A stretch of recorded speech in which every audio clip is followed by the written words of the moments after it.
그들에게 쫓아내지 아니하셨으며 여호수아의 여호수아의 손에 손에 넘겨주지 넘겨주지 아니하셨더라. 아니하셨더라. 아멘. 아멘. 한 청년이 결혼을 앞두고 평소 존경하던 교수님을 찾아갔습니다. 교수님, 저 이번에 결혼합니다. 주례 좀 부탁드리겠습니다. 제가 주례비를 넉넉히 드리겠습니다. 교수님이 마음이 참 좋았어요. 청년에게 아니 친구야, 뭐 주례비야, 무슨 주례비야, 우리 사이에. 그래, 신부 예쁜 만큼만 주면 되지. 이렇게 한마디 건넸는데 청년이 갑자기 지갑을 꺼내더니 교수님께 10,000원을 딱 드리고 가는 거예요. 교수님이 이 친구 참 실없네 생각을 하고 이제 결혼식장에 당일이 돼서 갔습니다. 주례를 하기 위해서 강단에 탁 올라가서 주례하는 교수님이 신부의 얼굴을 딱 보더니 청년을 보고 이렇게 말했습니다. 얼마 거슬러 주면 되나? 참 우스운 얘기죠. 네. 그런데 성경에서 하나님은 이렇게 말씀하십니다. 내가 보는 것은 사람과 같지 아니하니 사람은 외모를 보거니와 나 여호와는 중심을 보느니라. 아멘입니까? 네, 오늘 우리가 하나님 앞에 나올 때 우리가 하나님 앞에 경건의 모양만 가진 것이 아니라 우리 마음의 중심이 하나님을 온전히 향하여서 하나님을 기쁘시게 해드리는 그런 사람 되기를 원합니다. 하나님은 우리의 마음을 보십니다. 우리의 마음을 감찰하십니다. 그래서 모든 지킬 만한 것 중에 더욱 내 마음을 지키는 것이 맞는 것이죠. 생명의 근원이 이 마음에서부터 나오기 때문입니다. 사사기는 성경 가운데 제가 가장 좋아하는 책 중에 하나입니다. 왜냐하면 사사기는 그 내용이 아주 매혹적인 그런 사사들이 많이 등장하기 때문이죠. 드보라, 기드온, 삼손. 그런데 꼭 그렇게 매혹적인 사사들이 등장하기 때문에 좋다가도 그 내용을 가만히 들여다보면 이게 참 우울하다, 안타깝다 이런 마음이 드는 것도 사실입니다. 사사기의 내용은 다음 그림과 같이 반복이 되죠. 이스라엘이 하나님 앞에 죄악을 범합니다. 그러면 하나님의 심판이 임하는데 그 심판은 이방 민족이 이스라엘 민족을 압제하는 것이 하나님의 심판으로 주어지고, 그러면 이스라엘이 하나님께 또 간구하죠. 하나님, 우리를 구원해 주세요. 우리를 이 압제에서 해방시켜 주세요 라고 구합니다. 그러면 하나님은 그들을 구원해 주시는데 그 방법은 사사 재판관이라고 하는 사사를 보내셔서 이스라엘을 그 환란에서부터, 압제에서부터 구원해 주십니다. 그러면 일정 기간 평화로운 시간이 또 지속됩니다. 근데 그러다가 또 이스라엘이 죄악을 범하게 되죠. 이렇게 해서 그림이 보는 것들이 계속해서 반복되게 되는데 이 기간이 얼마나 되느냐? 자그마치 300년이 넘는 시간 동안 이렇게 계속해서 악순환의 고리가 반복되어지는 것입니다. 죄악을 범하고 심판이 있으면 부르짖고 사사가 등장하고 평화로운 시기가 지속되다가 또 죄를 짓고. 그런데 왜 이렇게 악순환이 반복될까요? 한동안 이러한 악순환을 한두 번이라도 경험하고 나면 우리 이러면 안 되겠다. 이 악순환이 계속 반복되는데 우리 더 이상 이렇게 살면 안 되겠다라고 이스라엘이 좀 뉘우치고 깨우칠 만한 법도 한데 이들은 이것을 300년이 넘는 시간 동안 12번 그렇게 반복을 하는 것입니다. 이러한 악순환의 고리를 끊으시고 그들에게 평화를 하나님이 주셔야 하는 거 아닌가라고 생각이 되는데 하나님은 그렇게 하지 않으시고 300년 이상을 이렇게 지속되게 하십니다. 오늘 본문에 이스라엘은 깨닫지 못했다 할지라도 하나님은 왜 이것을 그냥 보고 계시는가라는 것에 대한 답이 명확하게 나와 있습니다. 우리 22절 말씀 함께 화면을 보고 읽어보겠습니다. 시작. 이는 이스라엘이 그들의 조상들이 지킨 것 같이 나 여호와의 도를 지켜 행하나 아니하나 그들을 시험하려 함이라 하시니라. 아멘. 하나님께서는 이스라엘이 그들의 조상들과 하나님이 맺은 언약을 잘 지키나 안 지키나 그들을 시험하기 위해서, 그렇게 이방 민족들의 손에 내어 주었다고 하나님은 말씀하십니다. 이스라엘이 나와의 맺은 언약을 지키지 않았다. 그래서 내가 그들을 이방 민족의 손에 내줬는데 이렇게 하다 보니까 잘 지키나 안 지키나 내가 시험을 한번 해봐야 되겠다. 그래서 하나님이 그들을 그 이방 민족의 압제 가운데에 그렇게 내버려 두셨다는 것입니다. 그러니까 이스라엘이 하나님과의 언약을 기억하고 그 약속을 잘 지킨다면 한두 번 안에 그 시험이 끝났을 텐데 끝나지 않고 300년 이상 지속된 것은 이스라엘이 그 시험을 통과하지 못했다. 그 시험을 견뎌내지 못했다라는 것이죠. 어, 여기서 우리가 시험이란 말을 좀 생각을 해봐야 되는데 우리가 시험이라고 할 때 좀 여러 가지 의미로 우리에게 다가올 수 있습니다. 이 시험이란 말은 높은 점수를 요구하는 그런 어떤 시험이 있는가 반면에 이것을 통과하느냐 못 통과하느냐, 다시 말해서 examine이라고 하는 시험과 테스트라고 하는 시험으로 나뉘어질 수 있는데 오늘 하나님 말씀하시는 것은 테스트라는 말입니다. 시험에 통과하느냐 아니냐로 나뉘어지는 것이죠. 그러면 이스라엘은 하나님의 시험을 통과하지 못한 셈이 됩니다. 300년 이상 그렇게 지속되는 거니까요. 이스라엘은 하나님의 시험을 통과하지 못한 채 그냥 그렇게 우울한 악순환의 고리를 계속해서 반복했던 것이죠. 사랑하는 성도 여러분, 우리가 우리의 삶을 돌아볼 때도 우리도 이렇게 시험을, 테스트를 겪고 있는 분이 있을 수 있습니다. 아니면 예전에 이러한 테스트를 나는 하나님의 시험을, 이런 테스트를 난 통과한 적이 있어. 아니면 지금 나는 하나님이 나를 테스트하고 계신 것 같아 라고 여기시는 그런 분들이 계실 수 있죠. 테스트, 여기 계신 모든 분들이 아마 한 번쯤은 그런 시험을 겪으신 분들일 것이라고 저는 생각합니다. 아니면 제가 몇 가지 테스트를 준비해 왔는데 여러분 혹시 들으시면서 나는 저 테스트에 지금 해당하는 것 같아 라는 것을 한번 생각해 보시기 바랍니다. 나에게 해당하는 테스트가 있는지 잘 들어보십시오. 원수까지도 사랑하는 테스트, 7번을 70번까지라도 용서하는 테스트, 겸손한 마음으로 자기보다 남을 낮게 여기는 테스트, 성도를 섬기는 일에 참여하는 테스트, 너그럽고 인색하지 않은 헌금을 하는 테스트, 성령의 권능받아 증인되는 테스트, 혹은 9가지 성령의 열매를 맺는 테스트, 마라나타를 외치면서 주님 오심을 기다리는 테스트. 혹시 이 중에 여러분 자신에게 해당하는 테스트를 지금 받고 계신 분들이 있다면 꼭 그 시험에, 그 테스트에 통과하시기 바랍니다. 왜죠? 통과하지 못하면 또 재시험을 치러야 하기 때문입니다. 또 한 가지 아주 흥미로운 사실을 우리가 오늘 본문을 통해 알 수 있는데 그것은 21절 말씀입니다. 21절 말씀을 함께 읽어보겠습니다. 시작. 나도 여호수아가 죽을 때에 남겨둔 이방 민족을 다시는 그들 앞에서 하나도 쫓아내지 아니하리니. 네, 그리고 23절 상반절도 함께 읽어볼까요? 시작. 여호와께서 죽을 머물러 두사 그들을 속히 쫓아내지 아니하였으니. 아멘. 네, 오늘 말씀을 이렇게 우리 21절과 23절 상반절 말씀을 볼 때 우리가 깨달을 수 있는 것은 하나님이 쫓아내지 않으셨다는 거죠. 아마도 여호수아나 또 이스라엘 백성들은 우리가 굉장히 전투를 잘하나 봐. 우리가 굉장히 전쟁을 잘하나 봐.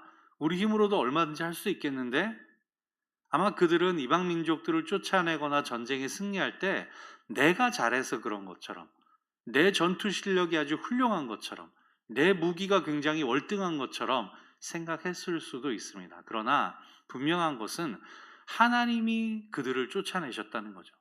하나님이 전쟁의 승리자였고 하나님이 이방 민족들을 친히 쫓아내신 것이지 이스라엘이나 여호수아가 무슨 힘이 있고 뭔가 잘난 것이 있어서 그렇게 되지 아니했다는 사실을 성경이 분명히 말해주고 있습니다.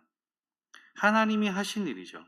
이스라엘은 하나님이 이방 민족을 쫓아내신 것을 알지 못했던 것일 수 있습니다. 그래서 그들이 교만해졌던 것이죠. 거꾸로 말하면 하나님이 쫓아내시지 않으면은 이스라엘은 아마 이방 민족들의 단 한 부족도 그들이 이기거나 쫓아내거나 몰아내지 못했을 거란 사실입니다. 사실 이것은 그냥 사사기에만 드러나는 것이 아니라 성경 어디를 찾아봐도 이스라엘이 전투를 잘해서 전투에서 전쟁에서 이겼다라고 하는 기록은 찾아볼 수가 없습니다. 아이성 전투는 여리고성에서 잘못된 죄악을 저질렀기 때문이기도 하지만 나름대로 그들은 훌륭한 전략을 세웠는데도 하나님이 함께 하시지 않을 때 그들은 패하고 말았습니다. 법궤에 무슨 신성한 능력이 있어서 그것이 무기라도 되는 마냥 들고 나갔던 홈니와 비느하스도 전쟁에서 죽임을 당하고 패하고 말았죠. 삼손은 그의 머리카락만 믿고 내가 머리카락이 길면 힘이 셀 거야 라고 생각했지만 하나님의 영이 삼손에게서 떠나가시자 머리카락은 더 이상 도움이 되지 않았습니다. 다시 말해서 성경 어디에도 사람이 힘이 능력이 있고 전쟁을 잘해서 이긴 경우는 없다는 것이죠. 모든 것은 다 하나님이 하신 일입니다. 전쟁의 승패는 하나님에게서 결정이 된다라는 사실입니다. 우리 이것을 뒷받침하기 위해서 역대하 20장 15절 말씀을 화면을 보고 같이 한번 읽어보겠습니다. 시작. 너희는 이 큰 무리로 말미암아 두려워하거나 놀라지 말라. 이 전쟁은 너희에게 속한 것이 아니요 하나님께 속한 것이니라. 아멘. 전쟁은 하나님께 속한 것이다 라고 말해주고 있죠. 이 본문의 배경이 되는 것은 모압과 암몬 자손의 연합군이 남유다의 여호사밧을 공격해 왔을 때 여호사밧이 하나님 앞에 간절한 기도를 드립니다. 이 기도의 핵심은 지난주 우리가 함께 살펴보았던 솔로몬의 기도처럼 기근이나 질병이나 어떤 환난 때 하나님 앞에 나와 기도하면 하나님이 들으시고 응답하신다는 것이죠. 그래서 여호사밧은 하나님 앞에 간절히 기도하였고 하나님은 여호사밧에게 이렇게 응답하시는 거죠. 전쟁은 하나님께 속한 것이다. 놀라지 말아라. 두려워하지 말아라. 하나님께서 응답하시는 것, 전쟁은 하나님께 속한 것이다 라고 했던 것처럼 오늘 사사기에서 하나님은 내가 이방 민족들을 쫓아내지 않을 것이다. 너희가 이 전쟁에서 잘하는 것이 아니야. 내가 이방 민족들을 내 힘으로 쫓아내는 것이지 너희가 하는 건 아무것도 없다. 이스라엘은 이제 깨달을 법하죠. 때로 우리는 내가 잘나서 시험을 통과하거나 어려움을 이겨냈다고 또 고통의 시간을 참고 견뎌냈다고 그렇게 생각하는 경우가 종종 있습니다. 하지만 정말 그럴까요? 정말 내 힘으로 그렇게 된 걸까요? 내 주위에서 나를 위하여서 노심초사 기도하시는 우리 부모님이나 또 나를 위해 기도해 주시는 목사님과 모든 성도들의 기도가 정말 아무것도 아닌 걸까요? 혹은 하나님이 나를 살피시는 그 돌보심, 나를 눈동자같이 돌보시고 이끄시는 그 하나님의 역사가 아무런 영향도 끼치지 않는 것일까요? 그렇지 않습니다. 나 혼자 내 힘만으로 되어지는 것은 아무것도 없습니다. 오직 하나님의 도우심으로, 하나님의 인도하심으로 말미암아 내가 살아가고 있음을 고백해야 될 것입니다. 모든 것은 하나님으로부터 나오고 하나님의 섭리와 계획 가운데서 그렇게 되어짐을 우리가 꼭 기억해야 할 것입니다. 하나님의 통치가 작용하지 않으면 우리는 하나님의 백성이 아닌 것이죠. 하나님 없이는 난 아무것도 아니다라는 그런 생각을 하고 그런 각오로 살아갈 때 나는 오직 하나님만 의지하고 내 힘으로가 아니라 하나님의 힘을 힘입을 수 있는 것입니다. 요한복음 15장 5절 말씀 함께 읽어볼까요? 시작. 나를 떠나서는 너희가 아무것도 할 수 없음이니라. 아멘. 이것은 포도나무가 가지에 붙어있는 것을 예수님이 비유로 말씀하신 것인데 포도나무에 가지가 붙어있지 않으면 열매를 맺을 수 없듯이 우리가 하나님께 붙어있지 않으면 우리는 아무것도 할 수 없고 열매도 맺지 못한다는 것입니다. 이 원리를 통해서 우리는 정말 하나님께서 나와 함께 하시지 않으면 나는 아무것도 아니다라는 그런 것을 깨달을 수 있습니다. 우리가 얻을 수 있는 교훈이 또 하나 있는데 잘 아시다시피 사사기서의 핵심 구절은 마지막 장 마지막 절에 나와 있죠. 우리 같이 한번 읽어볼까요? 21장 25절 시작. 그때 이스라엘에 왕이 없으므로 사람이 각기 자기의 소견에 옳은 대로 행하였더라. 아멘. 이 구절은 사사기의 핵심 구절이죠. 그리고 사사 시대에 이스라엘 백성이 얼마나 방탕하고 자기 멋대로 살았는지 그 단면을 바로 보여주는 그런 대목입니다. 그들에게 왕이 없는 것이 아니라 그들이 왕 되신 하나님을 버린 것인데 그들은 왕이 없다라고 그래서 내 마음대로 해도 되겠다라고 생각한 것입니다. 사무엘상 8장 7절에 이렇게 기록합니다. 함께 읽겠습니다. 백성이 내가 한 말을 다 들으라. 이는 그들이 너를 버림이 아니요 나를 버려 자기들의 왕이 되지 못하게 함이니라. 아멘. 하나님이 사무엘에게 하신 말씀인데 백성들이 사무엘에게 왕을 달라 왕을 달라 하니까 사무엘이 하나님 이 백성이 나를 버렸습니다. 그러니까 하나님이 아주 슬픈 목소리로 사무엘에게 사무엘아 아니야 너를 버린 게 아니라 이들이 왕인 나를 버린 것이다. 하나님 마음이 얼마나 아프셨을까요? 300년 넘는 세월 동안 이스라엘이 왕이신 하나님을 올바로 섬기지 못하고 그 왕이신 하나님을 인정하지 않고 하나님을 버려서 하나님이 왕되지 못하게 하셨다는 그 사실 얼마나 마음 아픕니까? 그런데도 이스라엘은 여전히 깨닫지 못하는 것이죠. 자, 그런데요. 이 말씀이 오늘 우리에게 동일하게 적용된다면 저와 여러분은 한번 심각하게 생각해 봐야 합니다. 왜 그럴까요? 아니, 저나 여러분이 언제 왕이신 하나님을 버렸습니까? 우리가 왕이신 하나님을 왕으로 인정하지 않고 하나님을 버린 적이 있습니까? 여러분 그러셨나요? 저는 그런 적 없거든요. 왕이신 하나님을 내 삶에서 단 한순간도 하나님을 왕이 아니라고 여긴 적은 없습니다. 아마 여러분들도 제가 여쭤보면 동일하게 아이고 저는 그런 적 없습니다 라고 대답하실 거예요. 자, 그렇지만 내가 만일 하나님을 예수님을 꼭두각시 왕으로 삼고 있었다면 문제는 전혀 달라지죠. 여러분 잘 아시는 찬양 있지 않습니까? 이렇게 정말 눈물을 흘리며 우리 많이 불렀던 찬양 중에 내가 그리스도와 함께 십자가에 못 박혔나니 잠깐만요 예수님 잠깐만요 하고서는 손에서 못을 이렇게 빼죠. 요 문제는 제가 전문가니까 제가 알아서 할게요. 잠깐만 계세요. 에헤 예수님 나서지 마시라니까 가만히 계세요. 그거 가만히 계세요. 내가 알아서 할게.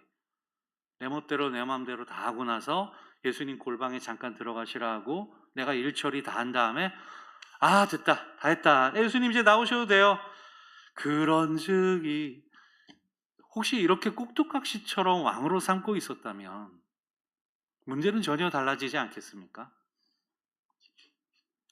지금 내 모습이 그렇다는 거죠. 지금 우리의 모습이 왕이신 하나님이 있기는 한데 정말 왕으로 생각하는 것이 아니라 그냥 상징적인 그래서 나는 내 마음대로 여전히 살고 있고 내가 그리스도와 함께 십자가에 못 박혀 그렇게 죽었다고 고백하면서 필요할 때는 그 십자가에서 단호하게 내려오고 예수님 잠깐 뒤로 물러서게 하고 그런 모습이 바로 우리의 모습 아닌가라는 것입니다. 또한 사사기를 더욱 안타깝게 하는 또 하나의 이유는 그들이 왕이신 하나님을 버린 것 외에 또 하나가 있습니다. 그것은 바로 또라는 단어죠. 또. 사사기에서 빈번하게 찾아볼 수 있는 단어는 또인데 이 악순환이 반복될 때마다 이런 구절이 사사기에 적혀 있습니다. 이스라엘 자손이 또 여호와의 목전에 악을 행하여. 몇 번이나 이 구절이 나오는지 몰라요. 이스라엘 백성이 여호와 앞에 또 악을 행하여 여호와의 목전에 또 악을 행하여 또 그들이 또 악을 행하여 여러분이 또라는 말이 너무나 마음 아픈 거예요.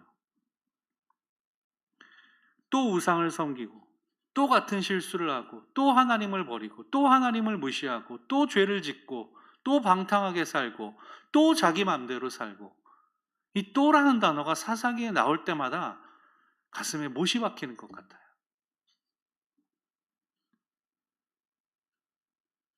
그런데 성도님들, 이것도 역시 남의 이야기가 아니죠. 비록 우리의 이야기가 되기 때문에 이것이 더욱 무서운 것입니다. 더욱 마음 아픈 것이 이것이 우리의 현실이기 때문에 그런 거예요. 우리 역시 그 테스트를 통과하지 못하고 또 악을 행하고 또 죄를 짓고 또 하나님을 버리고 또 하나님을 모른 채 무시하고 있는 그런 삶이 우리 삶에 또 벌어지고 있다는 것이 우리에게 너무나 아픈 현실인 것입니다. 최신 컴퓨터로 제어되는 자동차 요즘에 많잖아요. 근데 그런 자동차를 사고 나서 북한산으로 올라갑니다. 그래서 어디 용하다는 무당 찾아가서 사고 안 나게 엔진에다가 부적 붙이고 오는 게 우리의 모습입니다. 이사 가야지 그러면은 손 없는 날 찾아서 예약부터 하죠. 고3 자녀에게 너 신앙생활 제대로 해라 하면서 시험이 다가오면, 야, 너 합격하고 나서 시험 잘 치르고 당당하게 교회 가는 게 낫지. 직장 다니는 우리 자녀에게는, 야, 요즘 시대에 너 술 한 잔은 마셔야 너 직장에서 승진도 빠르고 너 예쁘게 보임받는 거야. 한 잔 정도는 그냥 괜찮아. 이렇게 말해주는 부모는 아닙니까? 시집 온 며느리는 구박하고 식모처럼 대하면서 시집간 내 딸은 공주처럼 살기를 바라는 게 우리의 마음 아닙니까? 이러한 모습 가운데서 우리가 또 하나님을 무시하고 또 하나님 나라의 백성처럼 살지 못하고 또 죄악을 저지르고 또 악순환이 반복되는 것을 우리의 삶에서 우리가 지금 현재 경험하고 있는 것입니다. 우리는 이 성경이 하나님의 말씀이라고 생각하고 있습니다. 생각하는 게 아니라 그렇게 믿고 이 성경 말씀 그대로 살려고, 이 말씀을 따르려고 우리는 애를 쓰고 있죠. 근데 그렇게 말을 하면서도 나에게는 이 잣대가, 이 성경 말씀의 잣대가 너무나 완곡해요. 그러면서 다른 사람에게는 엄격하게, 나는 좀 하나 좀 잘 안 지켜도 아이 그럴 수 있지, 다른 사람이 뭐 하나 삐끗하면 거봐라 하면서 그냥 물고 늘어지는 우리의 모습, 그렇지 않습니까? 말씀을 맺습니다. 사랑하는 성도 여러분, 이상하게도 하나님은 왕이신데 군림하지 않는 왕이십니다. 우리 위에 군림하지 않고 우리와 함께 하시는 임마누엘이 바로 우리의 하나님이세요.